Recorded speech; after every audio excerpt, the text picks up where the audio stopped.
Hello mga kabadis, gagawa tayo ng panibagong pattern ngayon para sa scrub suit pants. Yung mga sinusuot ng mga nurses. So may pinagawa sa atin at nagbigay ng specs at large lang daw muna ang ating gagawin. Okay? So ito yung specs na binigay niya. So sundin na lang natin to. So large ang gusto niya. Pero itong crotch, hindi natin to susundin. Kasi medyo masyado itong maiksi mula harap hanggang likod. So, yan ang hindi natin gagayahin. Dadagdagan na lang natin. So, okay. Umpisa na tayo.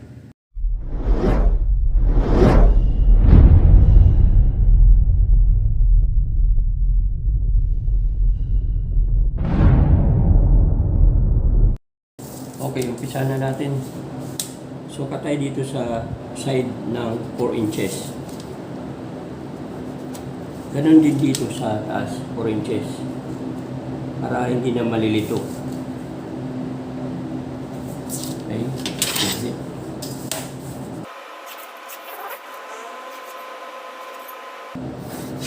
Ngayon, ang crotch niya, ang given dun sa ano ay 24 inches yun.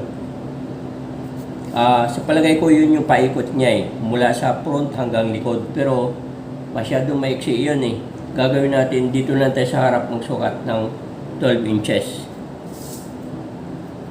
12. Masyadong maiksi yung given niya na 24.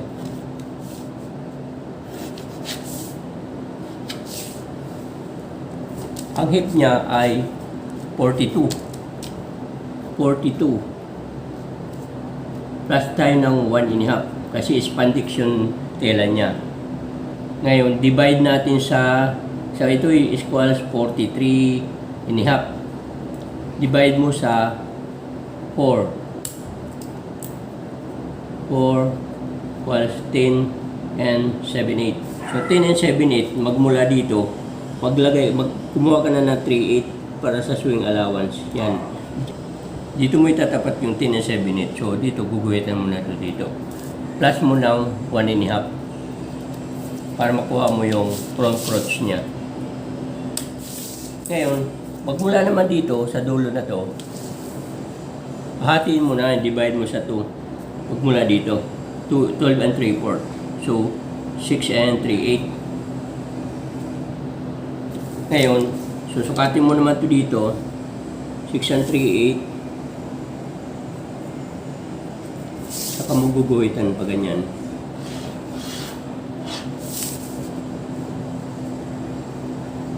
Bana natin.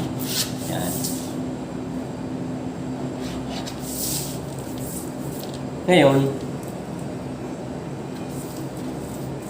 mag-down tayo ng 2 inches para naman sa tie baseline niya. Yung baseline niya ng tie line. So, ganyan lang na tayo mag-uwi. Ang sipes naman, sa hip line naman niya, 3 inches natin. So, dito siya. Ito yung hip line. Ngayon yung tie ay, ang given niya ay 24. Divide mo sa 2 equals 12. Minus mo ng 1/2 equals 11.5. So, yun yung 11.5 ang ilalagay natin dito. So, kalahati ng 11.5 ay 5 and 3/4. So, ito na yun. Dito. Yan.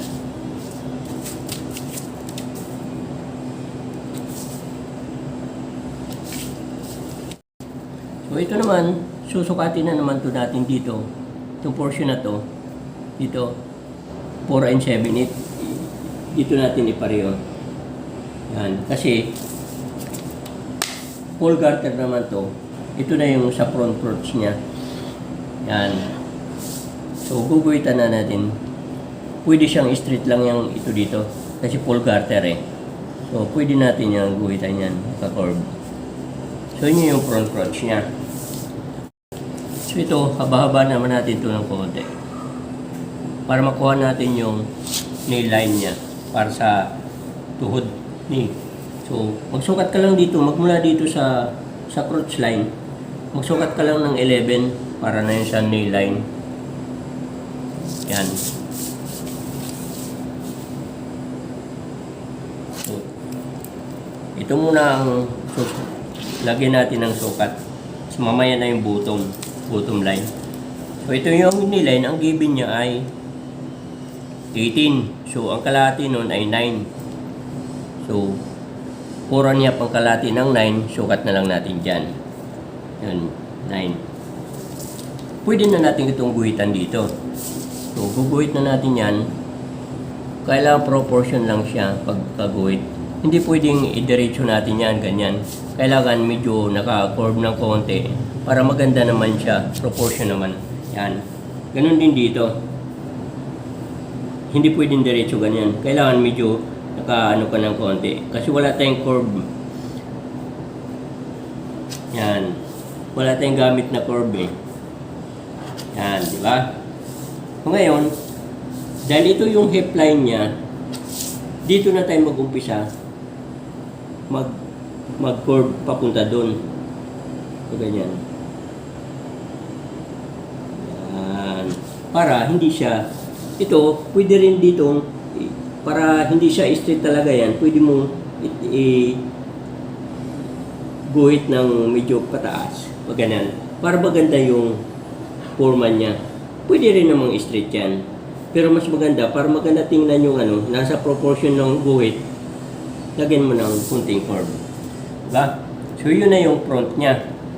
So dito naman, magdagdag tayo ng para sa garter niya. 1.5 yung garter. Dagdagan lang natin ng 1.8 para magiging 1.58 para to sa fold ng garter. Yan. So, guguhitan natin ng ganyan. Diretso na natin to. Ganun din to. Yan. Yan na yung front niya ngayon. Ngayon, susukatin na natin ngayon yung haba. 38 yung haba. Magdagdag tayo ng 1.5 para sa fold. So dito rin sa kabila, 38. 1.5 para sa fold. So guguhitan natin ito. Yan. Yan din to. And itong guhit ngayon sa gitna, diretso na natin dito sa elayan. Guide lang naman yan eh. So ngayon, ang given specs ng bottom hem ay 14. So kalahati niya ay 7. So kalahati na 7 ay 3.5. Guguhit lang ganyan. Pwede na natin itong guhitan dito. Pwede na siyang diretso. Yan.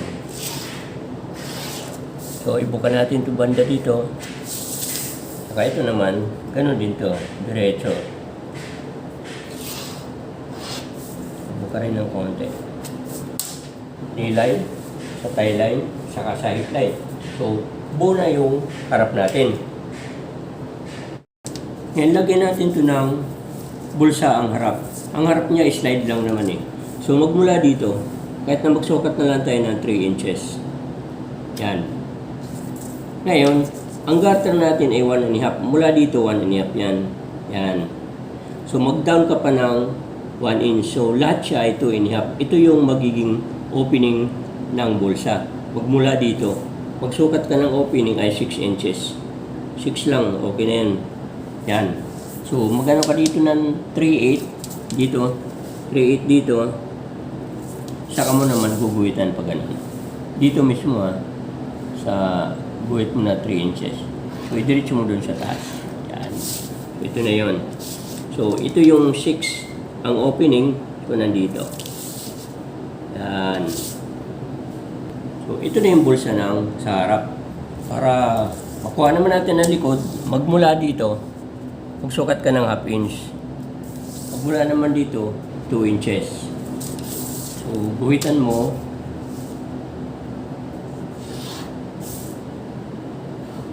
Yan. Ngayon dito, ang magguhit ka na lang ng hindi pwedeng 140, masyado mababa eh. So, kasi ganyan, proportion lang naman yan eh. Pwede mo na sukatin yan mamaya. So, pwede kayo mga 1, mula dito 1.8. Yan. So, dito para sa tie line, magdagdag ka dito ng 1 in 1/4. Magmula dito sa guhit ng front dito naman 1 in 1/4. Ganun din, magmula dito sa front. Yan. Ngayon, para naman sa knee, magdagdag ka rin dito na 3/4. Ganun din dito sa kabila, 3/4. So, pwede mo na siyang guhitan pag ganun. Pero, kailangan makakurve din ng konti. Yan. Ganun din dito. Nakakurve ng konti. Parang proportion dito sa harap. Hindi pwedeng straight lang. Okay. So ito, pwede mo na siyang iguhit ng ganyan. Yan. Parang ganito rin sa harap niya. Yan. Ngayon, pag sinukat mo itong tie na to, yung tie, pag sinukat mo, ang given niya is 24. So, subukan natin sukat 3.8. So, dito rin 3.8. So, 10 and 5.8. 10 and 5.8. Kunin din natin yung 3.8. Yan. So, 24. O yun, eksakto 24. So, walang problema. Ganon din dito sa knee line. Ang given niya is 18. Kuha ka lang ng 3.8. So, 18 1/4. Ganon din. So, 18. Ngayon, kukunin naman natin yung hip. Ang hip niya ay nagiging ano na siya, 43 and a half. So, magano tayo dito ng 3.8, saka tayo magsukat ngayon. So, 10 and 3.8. 10 and 3.8 yan. So, yung 10 and 3.8, tapat naman natin dito. Kuha tayo ng 3.8. Yan. Tapos, sukat natin ay 43 and a half. So, 21 and 3/4. Ito. Plus allowance na 3/8. Yan na yan. So, pwede mo na siyang guhitan o ganyan. Yan, di ba? So, kuha na yung hip niya. So, ito, kung anong laki nito, yan, 12 and 1/8. Ganun na rin dito. 12 and 1/8. Huwag ka na magbago. Pero ito, pwede mo siyang hindi diretso eh. Pwede mo siyang i-curve ng konti. Yan. Konti lang. Parang mga 1/8 lang ang difference. Yan, ganyan. O, diba? Yan. So, ito na yung likod niya ngayon. So, kulang pa tayo. Yung curve dito, yung back crotch niya. Yan, diretso na natin ito sa ballpen. Buti nakuha ko. Pero dapat, lapis lang ang ano natin dito para hindi siya dudumi. Kailangan makuha natin yung magandang curve niya sa puwitan.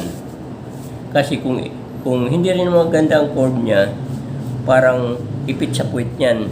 Yan. Diba?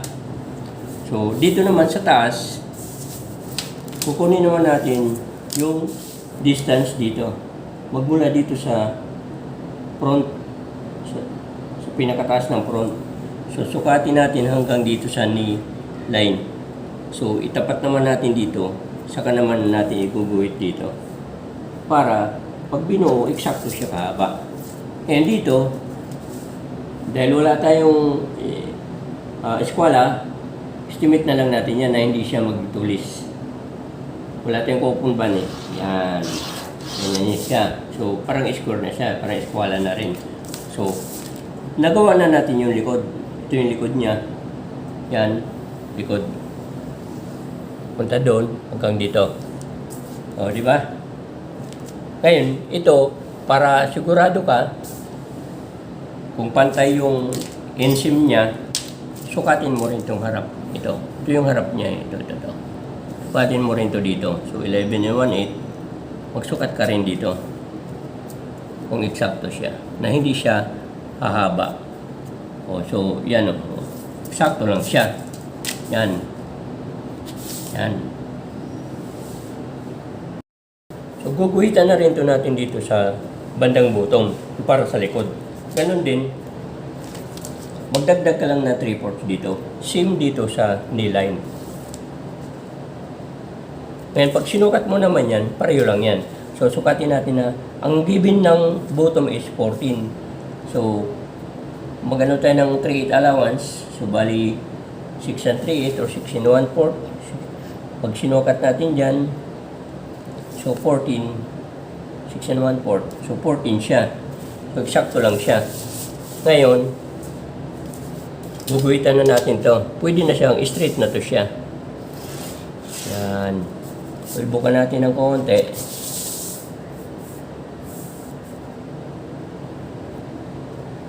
Straight na yan. Bukan natin ng konti. Yan. Ngayon, pwede na siyang gugupitin. So, bago natin gupitin, ito muna, hiwalay muna natin to para makatipid tayo sa papel. Kasi, mas maliit yung papel dito eh, sa ilalim. Yung pagka-fold. So, para hindi tayo aksayado sa papel. So, ibaliktad natin ang ganyan. Yun.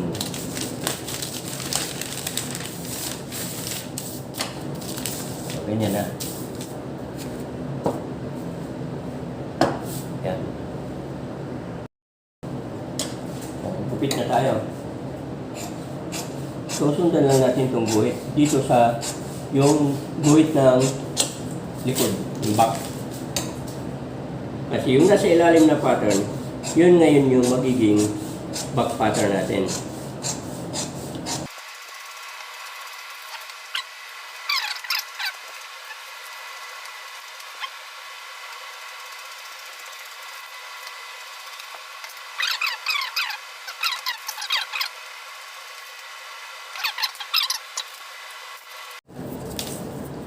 So, magmula dito, ang garter niya ay 1 1/2. Ginawa natin 1 5/8 yung fold, di ba?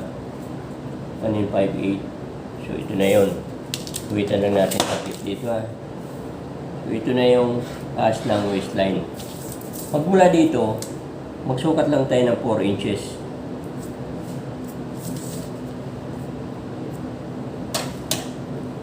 Para sa pocket. Patch pocket ito eh. Yan. 12 and 1/4. So, mag-usog ka ng 3/8. Yan. Dito ha, sa side na to. So, magsukat ka na ng 6 inches na pocket. Yan na yung pocket mo, 6 inches. Yan. So, pwede mo na siyang guhit ng square lang naman ang pocket eh. Square lang siya. Kaya ang haba niya ay lagay natin ng 6 and 1/2. Para medyo malalim. Yan. So dito 6 inches. So ito na yung back pattern natin. So may guhit na ng para sa bulsa. Okay, ligpit na natin to. Gagawin naman natin itong harap. Bawasan, tatanggalin natin yung para sa likod.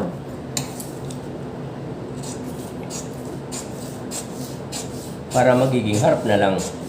Yan. So, ganun din dito. Yung portion na to, ito lang yung harap niya eh. Yan. So, ganun din dito.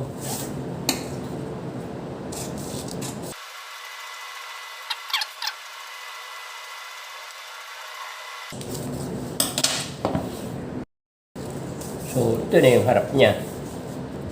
So, mamaya, gagawa na pa natin to ng para sa bulsa. So, dito, pwede ka magsukat lang dito ng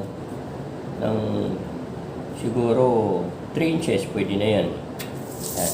Dito naman, para malalim, mga 6 inches. So, ito, dito banda. So, dito, baba mo lang to ng mga siguro 1 and 1/2, pwede na yan. So, ang cord mo, nakaganon, para hindi tatamaan ng swing. Hindi tatamaan ng swing.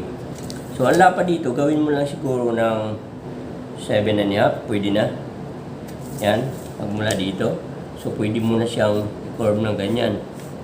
So, ito na yung pocket natin ngayon. Yan. Ito na yung magiging packet natin. So, dito tayo kukuha ng packet.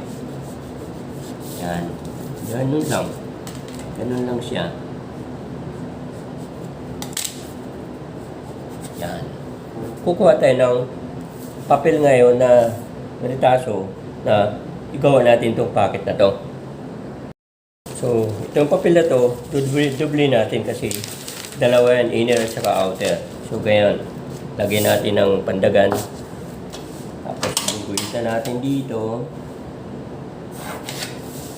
Guhitin dito.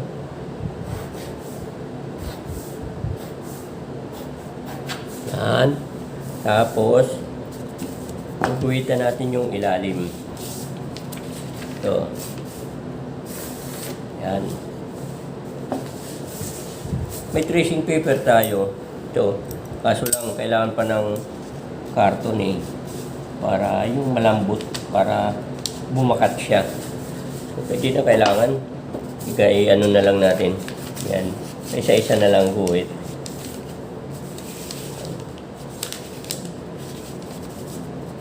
Yan.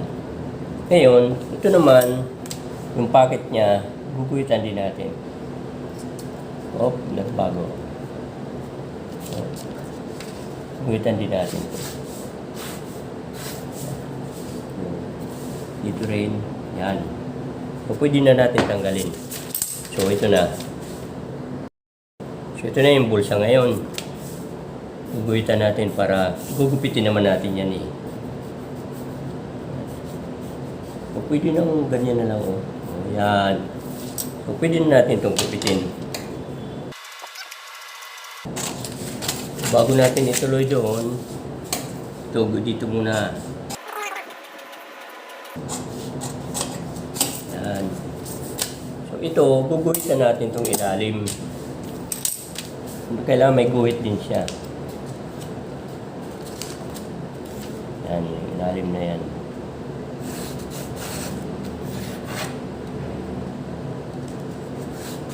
So, ganun din.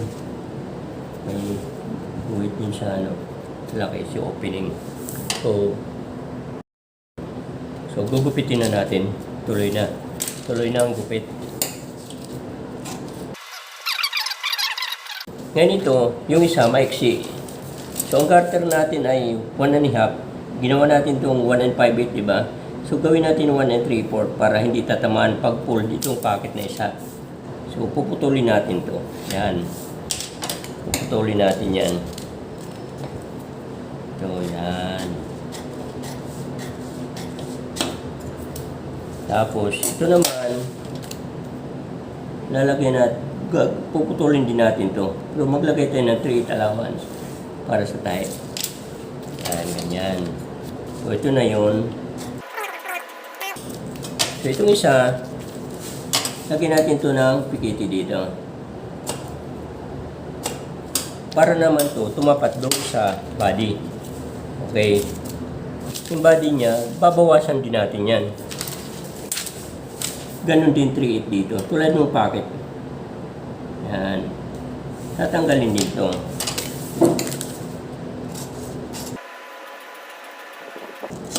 Ngayon, pag nakabit na yan, pag nakabit na to dito yung bulsa, yan, ganyan. Nayari na to, nakabit na dito sa body, nakaganyan. Yan. Kailangan, itong pikiti na to, itatapat dito sa finish na to. So, hindi siya, kaya may pikiti para hindi siya lalayo, hindi rin siya lalapit. Eksakto siyang distance niya dito. So, okay. So, ito na yung pattern ng scrub suit natin na Okay, finish na tayo. Maraming salamat sa panonood.